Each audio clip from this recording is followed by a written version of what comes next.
Chairman তারিক রহমান এবং interim গভর্নমেন্টের chief adviser professor Mohammad ইউনুসের মধ্যে একটা সৌহার্দ্যপূর্ণ পরিবেশে মিটিং হয়। মিটিংটার ডিউরেশন ছিল প্রায় 1.5 ঘন্টা। মিটিংয়ের পরে একটা যৌথ বিবৃতি ওনারা দুইজন অ্যাপ্রুভ করেছেন, সেটা এখন রিড আউট করবেন আমাদের national security adviser doctor Khalilur Rahman. বিসমিল্লাহির রহমানির রহিম।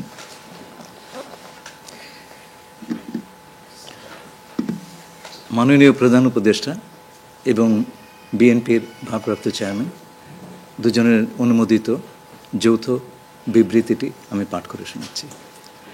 আজ বিএনপির ভারপ্রাপ্ত চেয়ারপারসন জনাব তারেক রহমান লন্ডনে সফররত প্রধান উপদেষ্টা প্রফেসর ডক্টর মোহাম্মদ ইউনুসের সাথে সাক্ষাৎ করেন। অত্যন্ত সৌহার্দ্যমূলক পরিবেশে তাদের বৈঠক অনুষ্ঠিত হয়।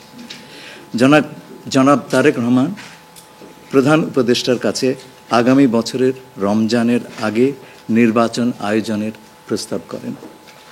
দলের চেয়ারপারসন বেগম খালেদা জিয়াও মনে করেন ওই সময় নির্বাচন অনুষ্ঠিত হলে ভালো হয়। প্রধান উপদেষ্টা বলেন যে তিনি আগামী বছর এপ্রিলের প্রথমার্ধের মধ্যে নির্বাচন অনুষ্ঠানের ঘোষণা দিয়েছেন। সকল প্রস্তুতি সম্পন্ন করা গেলে 2026 সালের রমজান শুরু হওয়ার আগের সপ্তাহেও নির্বাচন আয়োজন করা যেতে পারে। সেক্ষেত্রে সেই সময়ের মধ্যে সংস্কার ও বিচারের বিষয়ে পর্যাপ্ত অগ্রগতি অর্জন করা প্রয়োজন হবে। জনাব তারেক রহমান প্রধান উপদেষ্টার এই অবস্থানকে স্বাগত জানান এবং দলের পক্ষ থেকে তাকে ধন্যবাদ জ্ঞাপন করেন। প্রধান উপদেষ্টাও জনাব তারেক রহমানকে ফলপ্রসূ আলোচনার জন্য ধন্যবাদ জানান। আপনাদের সবাইকে ধন্যবাদ। আমরা 7টা কোশ্চেন নিব।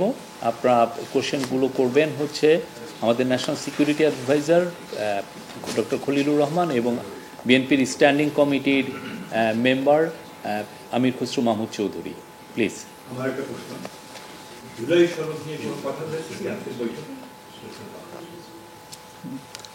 না, জুলাই সনদ নিয়ে তো অলরেডি আলোচনা চলছে দেশে, এবং এই ব্যাপারে আমাদের মধ্যে অলরেডি সিদ্ধান্ত আছে যে ঐক্যমতের ভিত্তিতে জুলাই সনদ হবে, এবং সংস্কারের ব্যাপারেও একই উত্তর আমাকে দিতে হয় যে ঐক্যমতের পরিপ্রেক্ষিতে আমরা সংস্কার এবং জুলাই সনদ দুটাই করব। সকলের ঐক্যমতের পরিপ্রেক্ষিতে সেটা সিদ্ধান্ত নেওয়া হবে, এবং এটা আমি নিশ্চিত এটা খুব কম সময়ের মধ্যে আমরা সেই সিদ্ধান্ত নিতে পারব।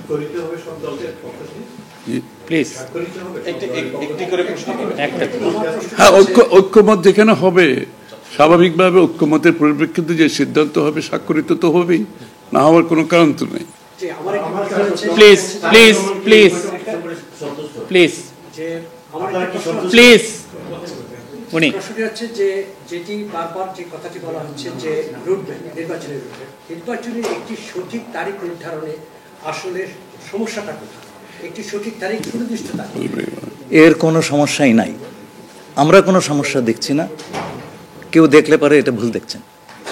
নির্বাচনের সম্পর্কে আজকে যৌথ বিবৃতিতে আমরা বলে দিয়েছি দুপক্ষই, এবং নির্বাচন কমিশন আমরা আশা করব শীঘ্রই একটা তারিখ ঘোষণা করবে।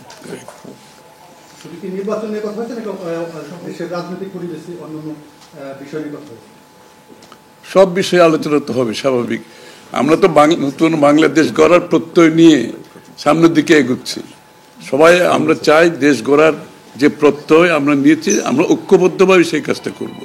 শুধু নির্বাচনের আগে নয়, নির্বাচনের পরেও বাংলাদেশ গড়ার যে প্রত্যয় নিয়ে আমরা সবাই ঐক্যমত হয়েছি, সেটা আমরা সামনের দিকে এগিয়ে নিয়ে যাব। একজন প্লিজ প্লিজ উনি বলুন। সংস্কার নিয়ে যে দীর্ঘ আলোচনা হচ্ছিল, সেই সংস্কার বিষয়ে বিএনপির পক্ষ থেকে বা তারেক রহমান সাহেবের পক্ষ থেকে আপনারা কিভাবে রিঅ্যাক্ট করেছেন? যে আবার স্যার আমি শুনি, যে সংস্কার নিয়ে যে বর্তমান সরকারের যে একটা বিশাল রূপরেখা তৈরি হয়েছে, একটা বিশাল তালিকা, সেই তালিকা নিশ্চয়ই আজকে আপনাদের সামনে উপস্থাপন করা হয়েছে। যে সংস্কার বিষয়ে আপনাদের মতামত কি? বিএনপি কিভাবে সেটাকে? না, এটা তো পরিষ্কার। এটা এখানে না বোঝার কোনো কারণ নাই। বিষয়টা হচ্ছে সংস্কার। চিফ অ্যাডভাইজার সাহেব, তারেক রহমান সাহেব, আমরা সবাই একই কথা বলছি। যে বিষয়গুলোতে ঐক্যমত হবে সেগুলোতে সংস্কার হবে, তাই না? তো সংস্কারের বিষয়টা একটা চলমান প্রক্রিয়া। এমন না যে আজ সব সংস্কার এখন শেষ হয়ে যাবে। এটা নির্বাচনের আগেও কিছু সংস্কার হবে যেখানে ঐক্যমত হবে, আর নির্বাচনের পরেও সংস্কার অব্যাহত থাকবে। কারণ আমরা যেই দেশ গড়ার প্রত্যয় নিয়েছি, সংস্কারের প্রয়োজনীয়তা সবাই অনুভব করছে এখানে। সুতরাং আগে পরে সংস্কার চলতে থাকবে। Please please please please. আমার হচ্ছে তারেক রহমান দীর্ঘদিন ধরে এখানে অবস্থান করছেন এবং স্বরাষ্ট্র উপদেষ্টাও বলেছেন ওনার দেশে ফিরতে কোনো বাধা নেই। ওনার এই ব্যাপারে কোনো আলোচনা হয়েছে কিনা বা কবে দেশে ফিরতে পারে? এই ব্যাপারে আলোচনার কোনো প্রয়োজনীয়তা আছে বলে আমরা মনে করি না। তারেক রহমান সাহেব যখনই ইচ্ছা উনি দেশে ফিরে যেতে পারবেন, সুতরাং এটা সিদ্ধান্ত উনি নেবেন সময় মতো।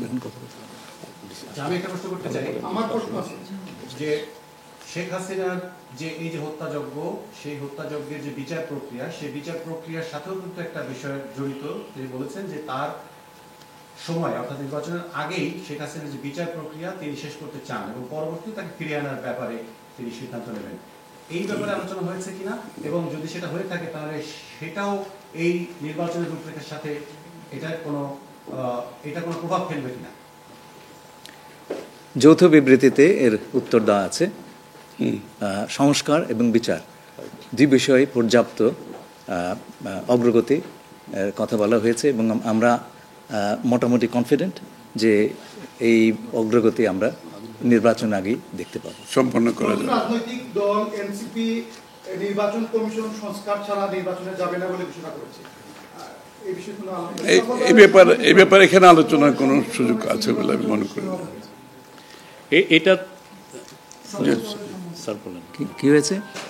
সকল দলের সম্মতিক্রমে নির্বাচনটা অনুষ্ঠিত হবে। আমরা সেরকমই চাচ্ছি।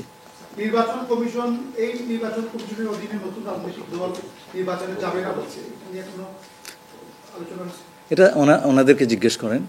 এটা যার প্রত্যেকটি দলের নিজস্ব মতামত আছে, তবে আমরা সকলকে নিয়ে নির্বাচনটা করতে চাচ্ছি। আচ্ছা, তাহলে কি আমরা বলতে পারি যে এপ্রিলে যে ঘোষিত যে নির্বাচনের রূপরেখা, তাহলে সেখান থেকে সরকার কিছুটা সরে আসতে চাচ্ছে বা আসবে? যৌথ ঘোষণায় এই বিষয়টি সুস্পষ্টই বলা আছে। আপনারা শুনেছেন, যদি সকল কাজ সময় মতো আমরা করতে পারি এবং বিচার ও সংস্কারের ব্যাপারে পর্যাপ্ত অগ্রগতি হয়, তাহলে নিশ্চয়ই সেটা করা যেতে পারে। এখানে আমি একটু অ্যাড করি যে ইয়ের সাথে, যে মিটিংটা প্রথমে আমাদের দুই সাইডের ডেলিগেশনের সাথে হয়েছে এবং পরবর্তীতে 1-to-1 ওনারা দুজনে দীর্ঘ সময় আলোচনা করেছেন। আপনারা কি সন্তুষ্ট কিনা? নিশ্চয়ই সন্তুষ্ট। শুধু আমরা তো বলছি নির্বাচনের আগে নয়, নির্বাচনের পরও দেশ গড়ার ক্ষেত্রে আমরা সবাই একসাথে কাজ করতে হবে, নতুন বাংলাদেশ করতে হবে। আর সন্তুষ্ট না হলে তো যৌথ ঘোষণা আসবার কথা নয়। এখন যে বিচার প্রক্রিয়া চলছে বিগত সরকারের বিভিন্ন, আপনি একবার কোশ্চেন করেছেন প্লিজ। না আরেকটা লাস্ট কোশ্চেন নিব, লাস্ট একটা কোশ্চেন নিব। জি, জাতীয় ঐক্যমত্যের সরকার গঠনের বিষয়ে কোনো আলোচনা হয়েছে কি? না, এটা তো নির্বাচন পরবর্তী সিদ্ধান্ত, যারা নির্বাচিত হবে তাদের সিদ্ধান্ত। সুতরাং এখানে তো আলোচনা হওয়ার কিছু নাই। Thank you.